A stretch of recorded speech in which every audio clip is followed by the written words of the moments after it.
All right, everybody. Welcome back to the Sooner or Later podcast. I'm your host, again, Fixing the Thing. And this week, we're going to review Joyride. Joyride is directed by Adele Lim with Scream... 2023 Joyride. Yeah, not the horror movie. This is the comedy movie. Screenplay by Cherry... I'm not even going to fucking try, dude. Cherry Chiva is what her shortened name is. And Teresa Hsiao. With cinematography by Paul Yee, edited by Nina Erb, music by Nathan Matthew David, the whitest name on this list. Production companies are Point Grey Pictures and Red Mysterious Hippo, distributed by Lionsgate with release dates of March 17, 2023 at South by Southwest and July 7, 2023 in the wider United States. Joyride has a runtime of 95 minutes and on a budget of $32 million as of July 9th. It has only brought in $5.8 million. Joyride is currently sitting with a 91% on the tomato meter and an 83% from audience score. Metacritic has it as a 75 Metascore with 35 critic reviews and a 5.7 user score with 17 reviews. But the people's whose opinions matter most are ours, and you're getting 10 minutes of spoiler free starting now. Oh, it worked. Hell yeah, brothers.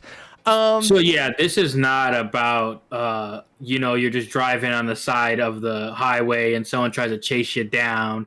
Dude, that kill, one of the kills in Joyride is absolutely insane. Have you ever seen it? I've never seen 2 to 3 of the Joyrides. It's brutal, bro. It is brutal. So brutal. I was scared for a long time. What is it, like a serial killer killing people nasty? We'll watch it. Yeah. If we don't do Socktober, we'll watch Joyride in October for sure. They got like 4 or 5. Yeah. So like this movie though, I knew it was gonna be in the camp of being like, hey, it's gonna either be like, oh, girls trip, or it's gonna be another like movie that just like doesn't hit. And later I'll let you know which one I chose. I think Metacritic, everybody, all the users on Metacritic are racists. Because rated R comedies, I feel like, are always gonna get trashed, and people like the jokes are supposed to be crude, like stuff like it's supposed to be vulgar, it's supposed to be like you're supposed to swear, it's supposed to be like. I feel like when it comes to rated R comedies, they're good. There comes a time where they're like, okay, these are fine, and then when they're not, a bunch of them are coming out, then it's just like, oh no, this is just not great. Like it's like.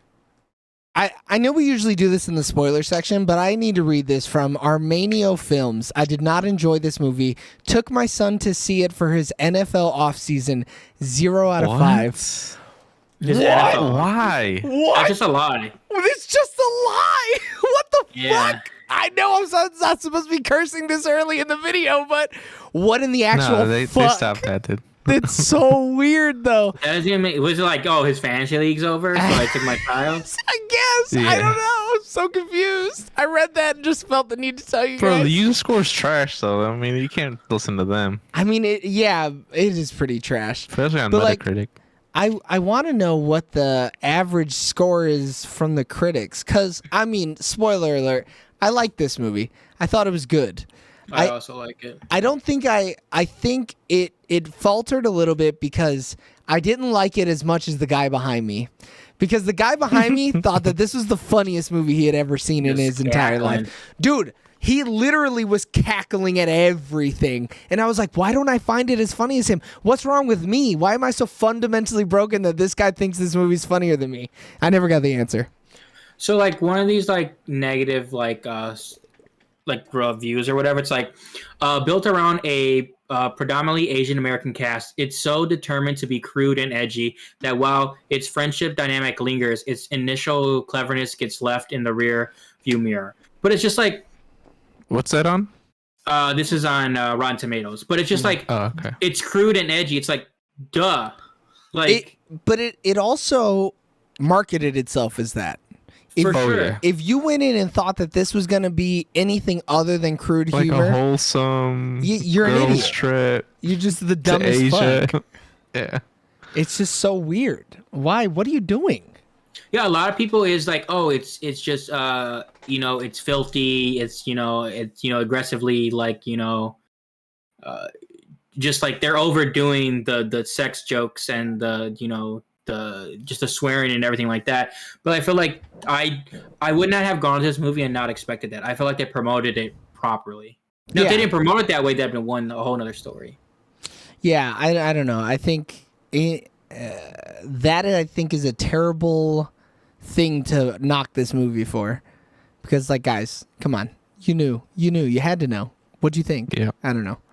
Because I kind of say the same thing about like that new Jennifer Lawrence movie is also R-rated, and they could have played like a safe rated R where not a lot of shit happens. But I like that they leaned into the fucking raunchiness. And I know what that crudeness. Yeah, and with that film, because I've seen interviews on it already, she said like she got the script, she knew it was crazy, she knew what the idea was, and they wanted it to be like classic, rated R, like that's supposed to like they wanted to make a crude, like inappropriate movie, and like same thing with this, like that's what the movie's supposed to be. Like yeah, but I think this goes harder in the R rating versus the I Jennifer haven't Lawrence seen movie. the other one, but I'll definitely take your word for it. I No, don't. it does. Yeah, I mean, this has one. I mean, they both have some scenes that are definitely hard R. Like, yeah. I mean, I haven't seen No Hard Feelings either, but what do you've heard of the Jennifer Lawrence scene that happens in that movie? No, I haven't. I haven't heard anything about that movie. Okay, I'm but going. I mean, pretty this blind. has a scene that I don't think I ever could have expected. Bro, me either. But Yeah. it was almost so jarring because of the way that they shot that scene that I was like, come on. You couldn't even do like a body double where like, I don't know. We'll get into it more in the spoilers. It was a little crazy though. I think some of the scenes are just not funny though. I think like specifically, and I don't think it's a spoiler, when they're doing the like music video scene, I was like, this is corny as took you fuck. Bro, it took me out so hard. Not only because the CGI was bad, but also just because it was like, this is just lame. I get it. I get why they're Yeah. doing it, but like why is it gotta be so corny? I don't know. What's the issue with that scene too is the fact that it's like I don't care for the music choice they chose. Like I just thought it was like it didn't hit the way I'm assuming they thought it was gonna hit. Yeah. But also too, like there's no payoff.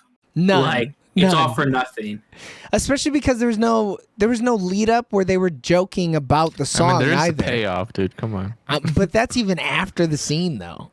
Yeah, I was still scarred from that moment. I'm not scarred. I'm still a little horny about that moment. You know what I'm saying? JK. If you're my fiance listening, I'm In just kidding. Minecraft. Yeah. Dude, I don't know when she says it's the inside part. I just was not ready. Brother. Oh man, we got 3.5 minutes until we get to the spoilers. But it's my thing though. How memorable and iconic is that scene? It is. It's gonna go down in my brain as It's scenes like the baby Jesus scene in Talladega Nights. Everybody For sure. remembers it. Yeah. That's a good scene. The stepbrother scene where they're playing out each other being dead or sick, and when their houses are trying not to get sold. Iconic. This scene is truly iconic. It is next level. This is man, too good. How'd you guys? Go ahead. I was gonna say, how'd you guys like Sherry Cola? She played like the art friend. She was fine. I thought she was good. I think the chemistry of the cast is good. I think some of the gags just like I don't think it's just like I don't know because the main actress I've actually seen in anything else. Jobu Tupaki. Is that her name? No. She was no. Stephanie Sue is in Everything Everywhere All at Once as Jobu Tupaki or whatever her name is. You're talking about Ashley Park, Yeah. He's talking about Ashley Park. bro. You've seen Stephanie Sue in something though. Yeah. Now that you say that, I see. But it. he said main girl. Yeah, I know. Yeah. What have you seen her in? Let me look it up. It's one of those things where I've seen Ratatouille, the TikTok musical. Get the fuck 100% out of here. that. No. 100% that. Did you see her in Mr. Malcolm's List?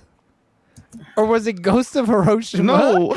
Jesus Christ, dude. I don't know what you're talking about. You Emily- haven't seen her or anything, dude. Stop lying. Emily in Dude. Paris, maybe? I've seen Emily in Paris. That's where I know her from. She plays What the roommate. fuck? You're lying, dude. I don't know. For real, it's It's a so Netflix weird. show. No, I know Emily what in it Paris. is, but like the fact that you're like, this is the only person I've seen. Well, she's in like every season. They got like 4 seasons. Bro, yeah, but the other girl was in What? the best movie of all time. Yeah, what the hell? Yeah, but I've seen her in one thing. I've seen this person, and so which was like I've In seen her for multiple like. seasons. It's You like watch 3 Shang-Chi, movies. dude? Don't lie. Yeah. Is she's in Shang-Chi? Who's in Shang-Chi? Stephanie Hugh. No, she's not. As what? As what? Spearman number 5 or whatever? Yeah, exactly. Get the fuck out of here. She's Sue. That could be anybody. It could be anybody. That can literally be anybody. So yeah, I literally only know her from Emily in Paris. I think the sleeper hit, though, is the cousin. Deadeye. Oh, excuse me? Deadeye, right? Deadeye is the sleeper, Yeah, bro. Deadeye's Yeah. so good. She's so good, and she's the least raunchy. I think if the whole movie was all about her and people like her, normies would have liked the movie more. I think too what was cool about her was from the trailer, I expected her character to be a little different than what I got in the movie. Oh. I think Same. I agree. I thought she was gonna be, because they do the whole Deadeye gag, and I thought that was her whole character, but it's not. It's just kind of like, It's kind of her whole character. yeah, but the whole like BTS thing, just her whole like Discord friends. You know? like her internet like persona stuff. I wasn't expecting any of that whatsoever. So Yeah. like you kind of got to see like she actually had some character development. Yeah, she opened up. Yeah. She was the only character that I didn't have any preconceived notions about whatsoever. So the fact that you guys are like, no, she's way different than I thought. I'm like, Well, what I thought she the was gonna fuck? be a stoic, does nothing, Yeah. just a weird in the corner character, and she was. I mean, she was, but she wasn't. Yeah, that makes sense. All right, boys. The spoiler timer's gone off. That means on the count of 3, we need thumbs up, thumbs down on whether or not we're going to recommend Joyride. 3, 2, 1. Big thumbs up. But big one thumbs up. Don't Yeah. take your Big kids. Take your kids, maybe. Teach them I something. mean, if they're done with their You NFL are. season, you might as well. Yeah, for sure. If he's out of, or if they are out of the NFL season, for sure, take him. Just like you should be taking yourself over to that button in the top right-hand corner so that you can watch our spoiler-full thoughts on Joyride. And while you're over there, make sure to click subscribe, and then, you should Eiffel Tower the subscribe button and the notification bell and high-five your boy. Because we love Those Paris. cheeks. Yeah, because we love Emily in Paris and God. Yeah. God. But yeah, if you don't do that, then that's fine. But until then, we love you guys. Bye. Bye. See ya.